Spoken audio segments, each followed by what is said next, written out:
या बातमीतले सगळे अपडेट्स आपण वेळोवेळी बघणार आहोत। मात्र आता राज्यात अतिवृष्टीमुळे नुकसान झाले त्या बातम्या बघूयात। नांदेड जिल्ह्यामध्ये पावसानं तडाखा दिलाय। मुसळधार पावसामुळे जिल्ह्यात 6,500 हेक्टरवरील पिकांचं नुकसान झालंय। अर्धापूर तालुक्यातील शेतकरी साहेबराव दुधमल यांच्यासह इतरही शेतकरी यामुळे अडचणीत आलेत। अद्यापही नुकसानीचे पंचनामे न झाल्यानं शेतकऱ्यांनी रोष व्यक्त केलाय।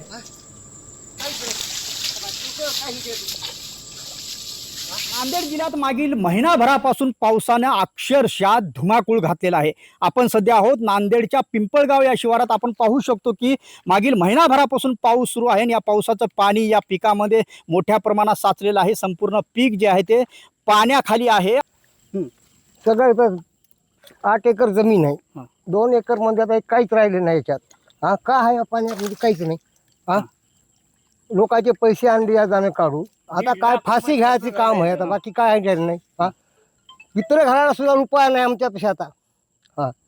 एवढी परिस्थिती आमची बेकार आहे। इथले 2दा पूर आलेत, पाणी आटाय तयार नाही। वावरातलं सोयाबीन दिलं, ऊस दिलं, समजा दिलं, अजून पण हरभरा पेरायचे आम्हाला जमणार नाही या ढवाळीमुळं।